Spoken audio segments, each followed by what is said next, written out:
So, Andrea, we're going to go into your interview right now. So, you're going to unmute yourself and um, uh, let's see, the unmute button's at the bottom, right? And let's talk. Let's talk about, breaking barriers, talk about what you do, and talk about your businesses and stuff like that. Yeah, I mean, I think it's interesting to talk. I'm going to take a little bit on what everybody else has shared because I think it's super interesting. Mm-hmm.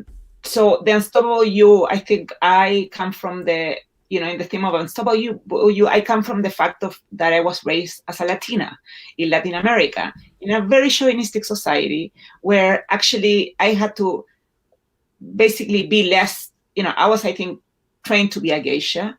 It's kind of part of the training that we are provided. Yes. And we are very good at it. And we know how to be geishas to men and serve and, and I know all those things. And I think when I came to the United States, I found that to be an incredible asset that I had. I was like, wow, I know how to be a geisha. No one else knows that. We went to geisha school.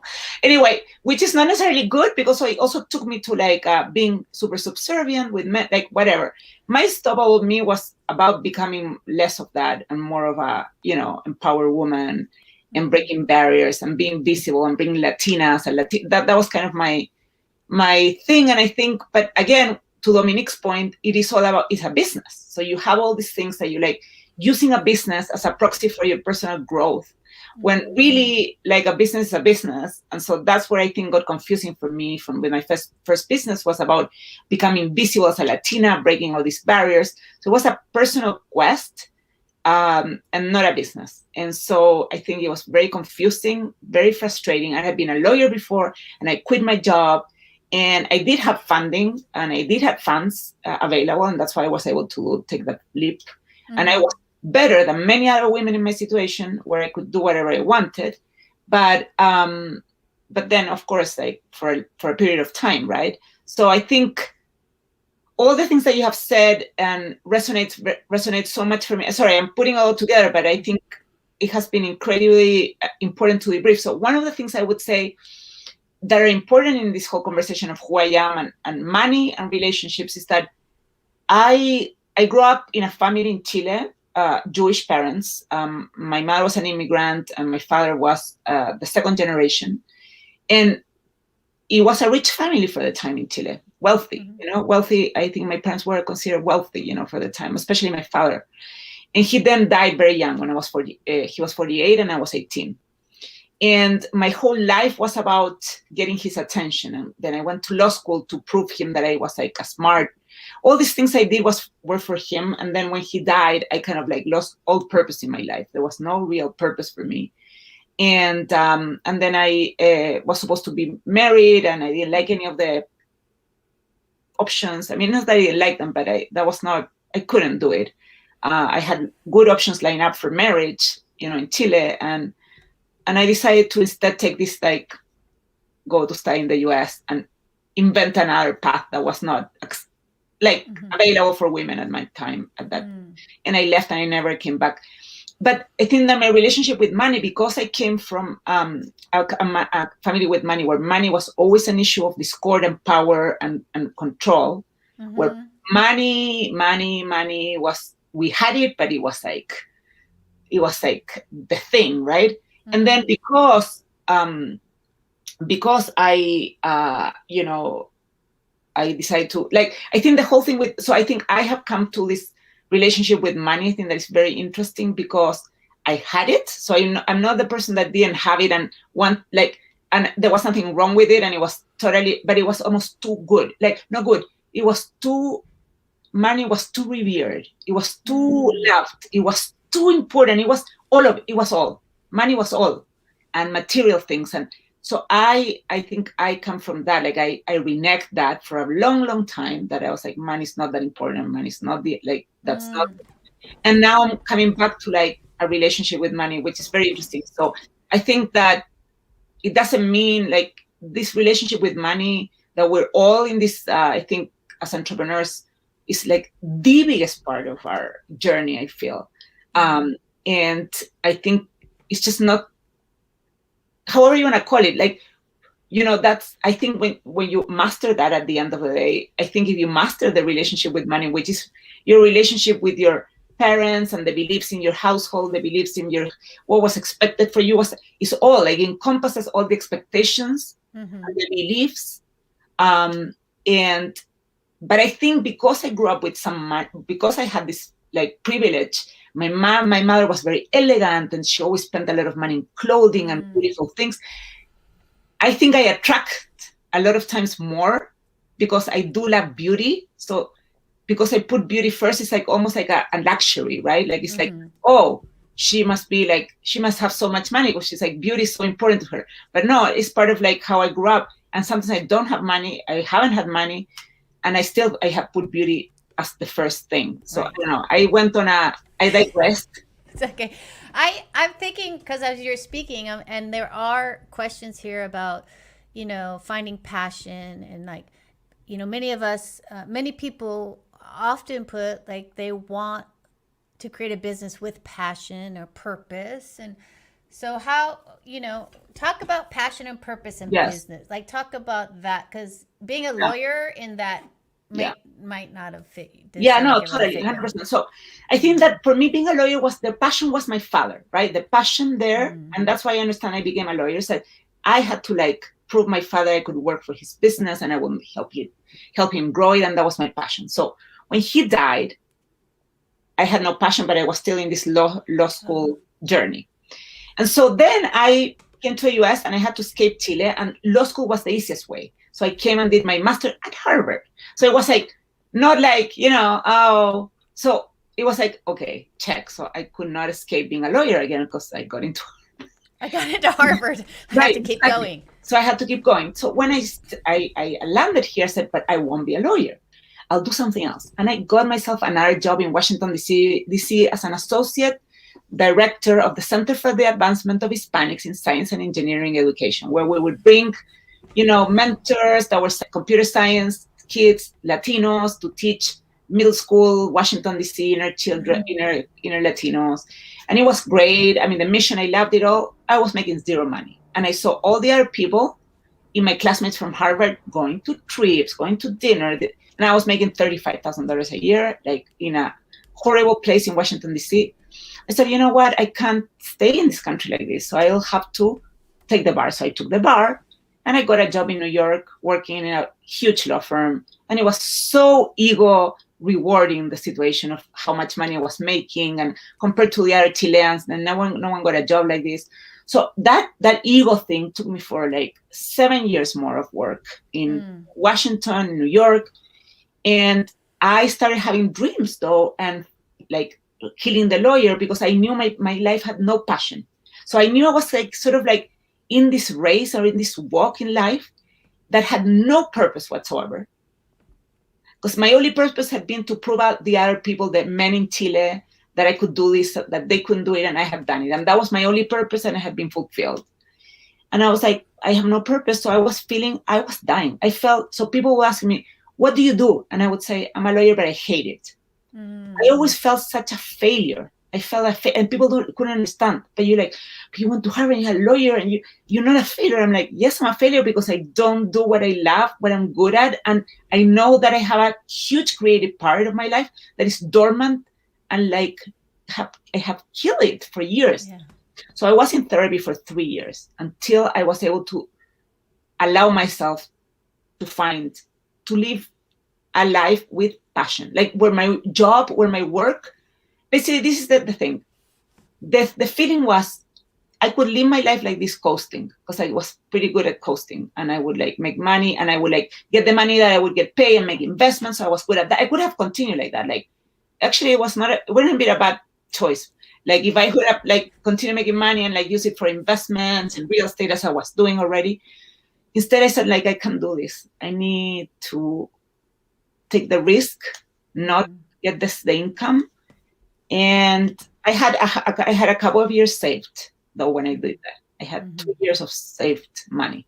But this took me a lot more than 2 years. So that's my point. The journey of like quitting being a lawyer, like starting something new, it took me way more than 2 years, took more than the savings I had. And yeah, it was hard financially, to be honest. Yeah. So, yeah, because many women are in that position. They're in the position of doing something they don't love, uh, but they're not exactly sure what they want to do, or they might really know, but are afraid to take that leap, right? So, what would you say to them? I mean, what would you? I mean, it is a journey, and is it like It it's is. like a thing, right? It's a journey. So you have to be like sort of like, are you the surfer type person, or are you the, are you gonna have a condo in Miami? I don't know. Like, what's your style? Because I think I'm more like a surfer person. Like, I'm a more a risk taker. That's my personality. So I'm not saying that but not everybody can do that. Like, it requires a certain type of personality. Like, and then I have learned, because of these risks I've taken and this uncertain path I've taken, have prepared me very well for this new world. I think I'm very well equipped. I have all the skills that I need to have for COVID world, And then I think that's the thing. I would have never known that my risk taking and uncomfortableness through all these years put me in a position where I'm thriving. My business is thriving. I myself am thriving. Like, I've never been like, my business has never been better than now. Nothing in my life has ever been better than now, because I think I flow in this rhythm, and because I have found the way to like lean in when I'm saying like it's under your control and not under your control. Like, it's really not. Is it? Yeah, personal responsibility. But so in the case of quitting my job, there was no option for me. My satisfaction was so profound. There was no other option. It's like being an artist. I think artists don't choose to be artists. They think, oh, I'm gonna do this very unprofitable profession that is horrible. Like, right, I know what I'm saying. Like, it's just, you have to be it, because it's like everything in you emanates that, and it'll take you to another path that is harder. But it's not that you had a choice, because if you had it, you wouldn't have been an artist, because it makes no sense that the things I decided to, like, you think about it, it's insane. Like, I still had like a cushion. I had a husband. I never got divorced. I think if I didn't, I think I would have gotten divorced if I was more, probably more financially independent, if I didn't have a business. The fact that I had a business made me stay with my husband more, I think, made me pass all these hurdles in our relationship, made me now have kids, and it has given a new level of stability to my life. The fact that I had to stay put. Like, you cannot take risks in every area of your life. There's like areas of your life where you take a risk, and another where you go conservative. You go short, you go long. Like, you can go like, you can like sort of, you know what I'm saying? Like, you can't just like risk every part. You have to like. So I went conservative on my relationship because I went risky on my career. So. Yeah, it's a balance. It's like you make those choices, but I want to talk into something you said, which is like leaning into it. So you're leaning into the experience. So I mean, many of us, we don't want to lean in, we want to run away. So can you speak into that, like leaning into the experience of what's happening? It's the wave. It's because you have to. I guess we're talking with I went to dinner yesterday with a friend of mine. She was visiting from New York. She's an entrepreneur, started at the same time I did. My Money, My Future, amazing entrepreneur. It has taken her 10 years, or no, 8 years, like the business, like it's long. It has been painful. And we were discussing, and we're like, we cannot live like that way. Like, it cannot be like, this is, I have this goal, and until I achieve it, I'll be unhappy. Right. It just cannot be that way, because then, as you were saying, Dominic, like success is about like a combination of aspects of your life. And here we have the love coach. I mean, obviously love is so important for everybody. What I'm saying is that life is like multidimensional. I think that you lean in the sense that, this is an experience. You chose this experience. Be honest, like take the responsibility of this. We chose this like lifestyle experience, risk taking. Then just embrace it. It comes with risk. It has challenges. It has a lot of like hills. And then you get super trained. Like, you went to a training, and then you like find yourself in situations that you're like, ooh, I got a training. I know how to like be calm in the face of adversity. I know how to like deal with anxiety and fear and all these things that I didn't know before, and it was very, very, very bad at. So I think that's what I'm saying. Like, you lean into that this is an experience that is throwing, life is throwing, because you chose this path, because it's the path that gives you the most obstacles, but also like sort of like you're ready for them, because you're taking this path because you're ready to be, okay, come the next obstacle, come. And you don't take it as an obstacle anymore. You take it as like, I chose this, like, right, these harder waves. I went to this beach instead of the beginner beach. I went to, like the more advanced waves. I don't know what to say, but that's how I think of it. Like, you are choosing your experience in the harder waves that you're taking. Mm-hmm. And I like that because it gives there's personal responsibility, but there's also fun. Is a Fun. lightness to about it, right? It's Because fun. when you expect things to be hard, for me, I'm like, it's not like hard, but it's more like I know there's going to be challenges, and it softens your journey. I think if you think it's going to be easy, and sometimes in our coaching business, also you see, I just manifested a 6-figure business, right? And you're just like, and you're there working 12 hours a day, right? And they're just like, do. And you're like, I mean, come on now. Not real. I know. It's not real. But yeah, you manifested a 6-figure business after 20 years of working your ass off, right? Right. Yes. Or 15 years or however. I mean, yes, you do manifest all those things eventually. Eventually. But I think it's important out there. And this goes for everything. This goes for relationships, business, right? It's like, like you said, the way you show up, the way you view the experience, the way you choose to maybe put something on hold so that you can grow in this way. I mean, I think also when you're speaking about that, it releases women from having to be good at everything. And also, to be honest, I mean, the moment that you go like, I am not manifesting like right now, and why am I not there? That moment is where like the whole the wave, like, you just didn't take the wave right, and like you fall from the surf, and like it's a disaster, and you hit yourself, and then you have to stay in bed for a while. Like, so it is all about like staying in this like calm flow, and like sort of like knowing when these feelings come, like, because those are the ones that actually get you out of the way. I mean, it's not something, it's not an outside circumstance, it's your head at the end. So I think this game of the head is so I find it fascinating. Yeah. How I am like getting this knowledge of my head and how I can work with it, and having women like this and having these conversations, and you guys are all in the mastery of like life, like an aspect of life, right? Money and relationships and business and everything is a self-mastery. We are self-mastering. And that's kind of like what I love about all this, is like, because it reflects in your life. It does, but it's not immediate. It's not, it's just, right? It takes a while. It takes a while.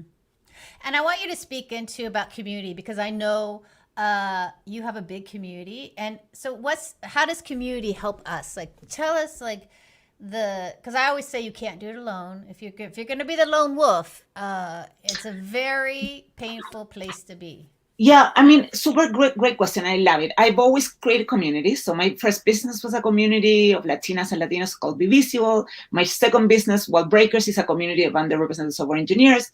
My Inner Goddess is a community of spiritual healers, and all are growing and have grown. And I think what I think is the role in the tribe. I think I am a tribal. I mean, very tribal. I didn't know this about me. And I think my role in the tribe has always been to give opportunities to people. That has been my role in the tribe. It's a service role. I'm a service type person, which is always that I have to be very watchful to not give myself too much, and instead of like and retain something for me, because I tend to employ everybody, blah blah, and then like nothing for me, like, I just give jobs to people, and then like there was nothing for me.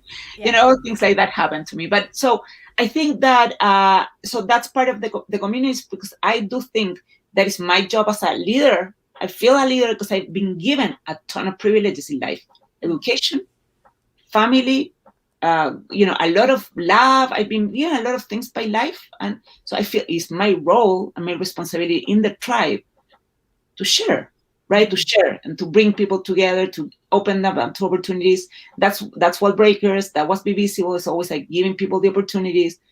Because I was given by the universe. I was lucky to was grown in a family with means, with love, or whatever, right? And I feel that's how I contribute to my community. So I'm a community person. It's a tribal thing. And what's the benefit of being in a community? Because I know I just want women out there to really embrace communities and to really Yeah. take No, that. that's a Yeah. great question. And community is understanding that it's a dance of give and take. So you give without expecting anything in return in the immediate second. Like it's not like a barter, right? It's not an exchange. It's not like that. Community is very it requires giving and receiving and knowing how to give and receive at the right time. So it trains you to, like, in that flow of giving and receiving, trusting. You have to trust that your giving will come back, but it might not. But it might come back in a very many years later in very different situations. So because of all the communities I've created, there's always, it's amazing what happens to me now because of all the communities and the relationships, and always there's something coming back to me from like 10 years, like 6 years ago. So I think it's a lot of investment, but it is kind of it's like you build a little bit of a support system, let me put it this way. But I don't think you should expect a lot. I think it's more like give and receive. You receive what you put in, what you give out, and you be genuine about it. And it's the way that we're doing business today. And we know this. Amy, I mean, you all know that it is not about having 500,000 people on Instagram. It's having like 200 people engaged in your community that will bring you the resources, the connections. And also, finally, I think super important in Dominique's world, and even in Lisa's world, love, or like relation, someone introducing you to someone, let's say, or someone getting you a job, or someone finding you an investor, or an investor coming your way. All those things have to do with the relationship. They're nothing else than people that you meet. So community, what is it that you are, like, basically all the wealth that you receive in your life will come through someone. Yes. Will not come from the ground. It will come from somebody else that will invest, buy, introduce you, promote you, invite you, etc. So I think that's what it is. It's like, Yeah, I agree with you, and I'm gonna add one more thing because sometimes, you know, we don't expect people to be nice or be open or be loving and caring, but when you go into these communities that have that system set up, you are able to really see how people will help you and show up for you. Like it's a very beautiful moment. Like me being a lone wolf for many years, thinking that no one would help me, and going into a community where people are very helpful and responsive. It's not like I'm trying to get something, but if you put like, I'm struggling with this right now, can I get some ideas? People will respond like that in these communities. And I think for us out there, and many of you who are by yourself during COVID, which I get a lot of these questions, I'm loneliness, being lonely, being isolated. In this day and age, having this loneliness and isolation, you don't have to be there, and you can enter into communities that are really there for you. And I just want to speak into that because when I do the survey, I do get a lot of isolation. I do get a lot of loneliness in my survey, and people asking about that and feeling disconnected during COVID. And this is what I'm speaking into with community, is that you can, at this point, go into a Facebook community and create connections. You can now go into Clubhouse and create those connections and get, and really hear that people are there. Other people want connections too, not just you. Other people are lonely also, not just you.